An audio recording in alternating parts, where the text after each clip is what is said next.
Welcome everyone. Mass media में आपको बहुत सारे ऐसी चीज़ें देखने मिलते हैं, जो सुनने मिलते हैं, रिपोर्ट्स जो आपको आम चैनल्स पर देखने और सुनने नहीं मिलते। आज का टॉपिक है अवैसी और अवैसी फैक्टर। असदुद्दीन अवैसी एक पार्टी के प्रेसिडेंट हैं जिसका नाम है AIMIM। जी हाँ, AIMIM के वो जो है प्रेसिडेंट हैं। उन पर काफ़ी इल्ज़ाम लग रहे हैं। यूपी में जाकर उन्होंने वोट डिवाइड किए हैं और मुस्लिम वोट को एक साइड करने की चक्कर में बीजेपी को एक अच्छा खासा वोट बैंक बनाकर दे दिया। तो आइए चेक करते हैं कि फैक्ट्स क्या ये सच है, क्या ये गलत है, उन पर इल्ज़ामात क्या हैं और उसके काउंटर जवाब क्या हैं। उन पर इल्ज़ाम ये है कि तेलंगाना असेंबली में 7 जो उनके एमएलए ठहरते हैं वो 7 से 8 नहीं जिता सकते, तो बाहर जाकर 100 सीट पर इन्होंने कैसे खड़े कर दिए अपने एमएलए, और ये कैसे सोच लिया कि उनके 100 सीट पर रिस्पांस मिलेगा, जबकि उनकी जो पार्टी है 60 साल के ऊपर से तेलंगाना में है, 7 से 8 एमएलए ला नहीं सकी, 1 से 2 एमपी नहीं कर सकी वहाँ पर। तो ये कैसे वहाँ पर जाकर 100 एमएलए लाने के ख्वाब देख रहे थे, पता नहीं। ये पहला इल्ज़ाम उन पर। दूसरा इल्ज़ाम, 50 साल के ऊपर से बिदर शहर में MIM की प्रेजेंस है, लेकिन यहाँ पर अपना एमएलए छोड़िए, वो 5000 वोट तक एमएलए में ठहरा कर अभी तक ला नहीं पाए, और ठहराया ही नहीं तो कैसे वो उत्तर प्रदेश चले गए और 100 सीट देकर ऐसे seats, crucial seats Samajwadi party को हरा दिए जो वो जीत सकते थे अगर MIM कॉन्टेस्ट नहीं करती। तो महाराष्ट्र में वो खुद गए, महाराष्ट्र में भी उनकी ज़िद थी कि वो जो है कई अपने एमएलएस को ठहराएं और जीतें। हालांकि 2 एमएलए उनके अलग जगह से आया करते थे। इस बार असेंबली इलेक्शन हुए तो 2 एमएलए अलग जगह से आए हैं और एक एमपी भी उन्होंने जीता।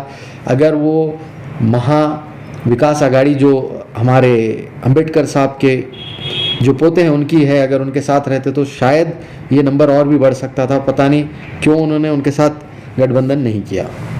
बिहार में ये जाते हैं, 5 एमएलए जीतते हैं, 5 एमएलए पूरे मुस्लिम होते हैं। अगर मुस्लिम एमएलए होते तो वो आरजेडी की तरफ जा सकते थे, लेकिन पहली पार्टी भी बनते हैं साउथ से नॉर्थ में जाके जो जीतती है। तो देखने की और गौरतलब बात यह है कि 5 एमएलए अगर आरजेडी के होते और कुछ इन्फ्लुएंशियल जो पर्सनालिटीज़ रहते वो जुड़ते आरजेडी से, तो शायद वहाँ पे एनडीए की नहीं बल्कि आरजेडी और अलायंस की गवर्नमेंट बन सकती थी। तो उन पर यह भी इल्ज़ाम है कि आप यूपी पर जाकर यूपी में भी बीजेपी को मदद की है। यूपी 2 बार वो इलेक्शन लड़ते हैं और एक भी सीट उनको नसीब नहीं होती। जी, सबसे नज़दीक अगर कभी वो आए थे तो पिछले इलेक्शन में संभल में आए थे। जो वहाँ के एमपी हैं उनके पोते वहाँ से लड़े थे, उनकी MIM की टिकट से, समाजवादी से नहीं लड़े थे, तो सबसे नज़दीक वो आए थे। उसके बाद इस बार 99 जो उन्होंने कैंडिडेट ठहराए थे, जिसमें से 92 ने उन्हें रिस्पांस दिया था, 91 की ज़मानत जब्त होती है। और गुड्डू जमाली जिनका नाम है वो 4थे स्थान पर रहते हैं, जो 2 टाइम के एमएलए हैं।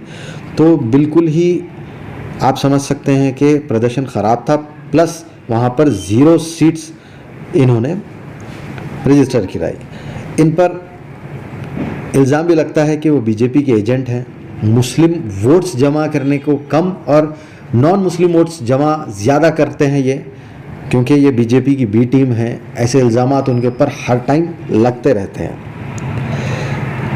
दूसरा ये भी है कि वहाँ पर जाकर कहते हैं कि यूपी में कि मुस्लिम का डिप्टी सीएम बनाएंगे। जी हाँ, आपने सही सुना, मुस्लिम का डिप्टी सीएम बनाएंगे, जबकि अपने खुद जहाँ से ये जीतते हैं तेलंगाना में, इनके खुद के कभी एमएलए ने मिनिस्टर की पोस्ट नहीं देखी है, लेकिन ये यूपी में जाकर कहते हैं कि उन्हें डिप्टी सीएम बनाएंगे। काफ़ी ऐसे इल्ज़ामात जो है अवैसी साहब पर लगते हैं। असदुद्दीन अवैसी साहब का अब स्ट्रॉन्ग पॉइंट हम आपको बताते हैं कि असदुद्दीन अवैसी क्या शख्सियत है। ये वो शख्सियत है पूरे साउथ के पार्टीज़ में जो अभी तक की हिस्ट्री है, पहली ऐसी रीजनल पार्टी है जो नॉर्थ में जाकर अपने एमएलए जिताती है, 5 एमएलए। और आप देखते हैं कि ऐवान असेंबली में जो 3 ऐवान असेंबली हैं, बिहार की, महाराष्ट्र की और तेलंगाना के, यहाँ पर जो मुस्लिम मुद्दे होते हैं, जो बैकवर्ड्स के मुद्दे होते हैं, वो सिर्फ़ और सिर्फ MIM उठाती है, ऐसा वो कहते हैं। और इनके उरूज का जो सिलसिला है वो इसलिए है क्योंकि कांग्रेस और रीजनल पार्टीज़ ने मुस्लिम को सिर्फ और सिर्फ वोट बैंक की तरह देखा है, जिसका फ़ायदा हमेशा बीजेपी उठाती है। क्योंकि मुस्लिम क़यादत को ख़त्म करने में बीजेपी नहीं लेकिन कांग्रेस और रीजनल पार्टीज़ ने ही मदद की है।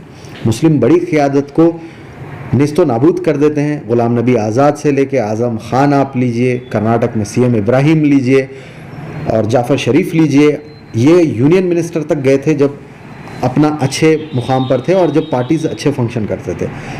क्योंकि सिर्फ़ और सिर्फ चंद लोगों के हाथ में पार्टी चले जाने के बाद मुस्लिम्स का जो इख्तियार है, मुस्लिम्स की जो बात करने की सलाहियत है वो उनसे छीन ली गई। इसीलिए अवैसी का उरूज आप देखते हैं। दूसरा सबसे बड़ा पॉइंट आप इसे ऐसे भी देख सकते हैं कि महाराष्ट्र तेलंगाना के बाद महाराष्ट्र, कर्नाटका, आंध्र प्रदेश, तमिलनाडु, ये कुछ स्टेट्स ऐसे हैं जहां से एक भी मुस्लिम, जी हाँ, एक भी मुस्लिम एमपी दूसरी पार्टीज़ खासकर कांग्रेस और रीजनल पार्टीज़ नहीं जिता पाए। पिछले 3 इलेक्शन से अब बिग ज़ीरो स्कोर हो रहा है इनकी वजह से। लेकिन एमआईएम का एक एमपी महाराष्ट्र से जीतता है, एक एमपी ऑलमोस्ट जीत जाता है बिहार से। तो मुस्लिम क़यादत को शेप करने में अवैसी का बहुत बड़ा हाथ देखा जा रहा है और हर मुस्लिम छोटे बड़े मसले पर आवाज़ बनकर सिर्फ पार्लियामेंट में और ऐवान असेंबली में एमआईएम और उसी की क़यादत उठती है। तो ये हम आपको मेरिट्स बता रहे हैं, अभी हमने आपको इल्ज़ामात बताए थे।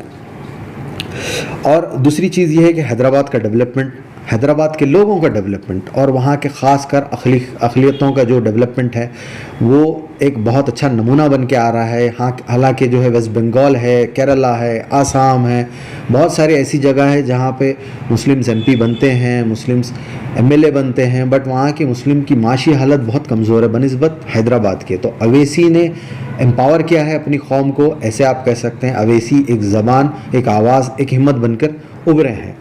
तो जो लोग उन पर इल्ज़ाम लगाते हैं कि अवैसी मुस्लिम वोट डिवाइड कर रहे हैं, कहीं ना कहीं वो मुस्लिमों की आवाज़ बनकर रिप्रेजेंटेशन भी देने का काम कर रहे हैं। जैसे कि आपने देखा कि कई सारे एमएलए हैं जिनको बैठने सीट नहीं दी जाती, जिनको जो है धक्का मारा जाता है स्टेज पर, जिनको जो है स्टूल पर बिठाया जाता है, जिनको जिताकर सिर्फ और सिर्फ वो आपने देखा होगा कि बात करने की भी उनको जो है टाइम नहीं दिया जाता, ना ही उनकी कोई अहमियत होती है। इसी तरह से अवैसी की हिम्मत और जुर्रत है कि वो आवाज़ बनकर उभर रहे हैं। तो ये आपके ऊपर हम छोड़ते हैं कि इन पे लगाए गए इल्ज़ामात सही हैं या इनके कारनामे बहुत ज़्यादा हैं। आप पर छोड़ते हैं कि अवैसी जो है बीजेपी के एजेंट हैं या फिर मुस्लिमों की आवाज़ हैं। ये हम आप पर छोड़ते हैं कि ये कहीं ना कहीं अपना वोट बैंक और अपने एमएलए तो ला रहे हैं लेकिन बीजेपी को साथ साथ मदद करते जा रहे हैं। या फिर आप इस तरह देख सकते हैं कि जहां पर पिछले 3 लोकसभा इलेक्शन, 3 से 4 लोकसभा इलेक्शन में कई स्टेट्स में मुस्लिम एमपीज़ की जो नंबर्स है वो गिरे हैं, तो कहीं से कहीं आपका एक नंबर वो बढ़ाकर भी ला सक रहे हैं।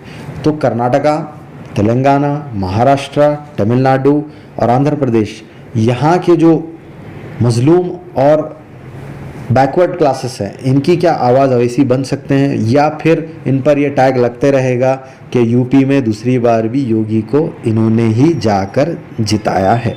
ये हम आप पर छोड़ते हैं। ऐसी रिपोर्ट के लिए देखते रहिए मास मीडिया।